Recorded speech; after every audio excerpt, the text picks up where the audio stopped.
I'm back again. So yeah, guys, I just wanted to talk about the importance of having a plan. I remember in the beginning of the year, I spoke about the importance of actually doing. It's important to do. It's very, very important to actually have a practical way of doing things instead of over planning because people tend to have too many plans. But then research has shown that that whole New Year's resolution nonsense, we that entire motivation dies off in about 12 days from the 1st of January. So people are motivated on the 1st, but then 12 days later, it's gone. Research has shown that. So, in order to not form part of the 12-day statistic, I think it's important to have an actual plan, not a resolution or whatever, like a real long term plan. For example, you are 35 years old, or 25, or 45, or 50. Then you estimate that you'll be alive for the next 40 years, for the next 50 years, for the next 60 years. Um, Although it may sound a little bit far-fetched, but it would be a very good idea to actually make a 50-year plan, 40-year plan, or at least a plan up to as much as you think you will be a productive human being. So if you think you'll be productive until the age of 70, then make a plan for your life until the age of 70. It doesn't have to be like a detailed everyday plan. Okay, I will wake up when I'm 70 and I will do this. But I think it should be a plan towards the legacy building side. If you're building a business now, it should be a business that will be able to define itself even in your absence. For example, the empire of Alan Gray.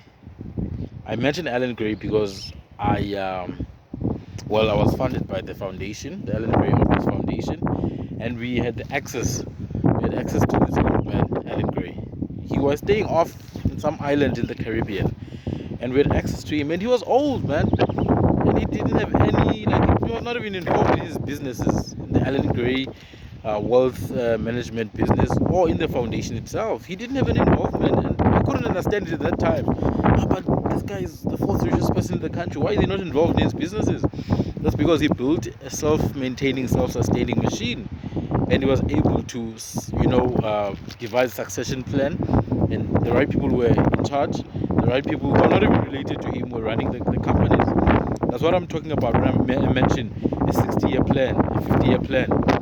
The same thing with Old Mutual, very old company. Same thing with Sanlam. Same thing with all these companies. The people who founded a lot of them died long ago, but then the companies still live on. And it's not just companies, cultures.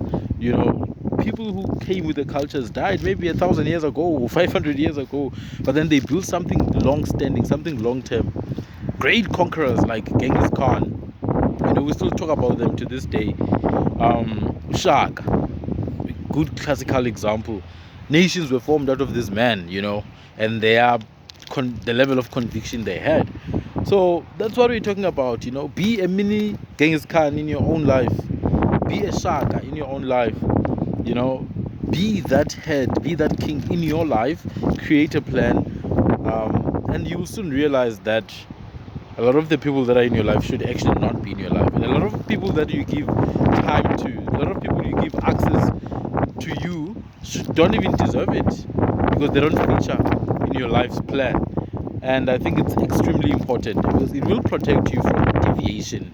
You will not be easily deviated from your path when you know exactly what that path is. Now, this is different from saying that you should just keep on planning over and over and over again. No, no, no, no. Have a plan and be driven by that plan to actually implement it. It may take 5 years, 6 years, 10 years, but it's there and you're driven by it to implement it. Instead of being driven by your familiarity, the things you already know, be inspired by, a future that you have not actually, encountered, a vision of a future that you actually have not experienced. And I think that's the message for today. We have to move away from the familiar now and actually establish something new, something we haven't even had the experience or the privilege of experiencing. There was a time, and I think it's still the case for many people. People are running away from something, from their traumas, from their poverty, and they fight. They fight to be able to feed themselves. They fight to be able to take care of their families, and they manage to do it.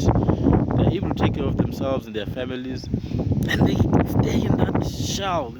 They stay in that shell of being afraid of going back to poverty.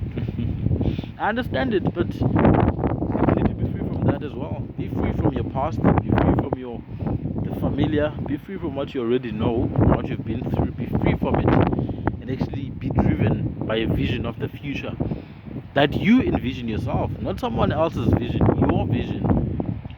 That vision may require you to work for someone else for some time. It may require you to, work with people you don't necessarily like. If it needs to be done, it needs to be done.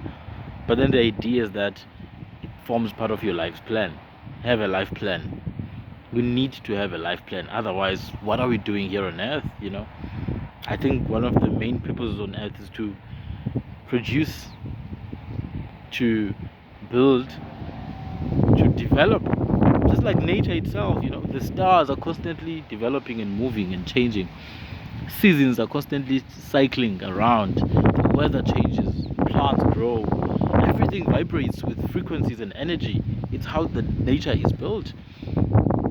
And so we are also part of that nature. We're part of the cycle. But we've let ourselves be consumed with consumption and pleasure and cheap sources of dopamine, such as pornography, alcohol, entertainment, and the consequences for that are unbearable, because you live a worthless, meaningless life that by the time you're 8 years old, you just want to die.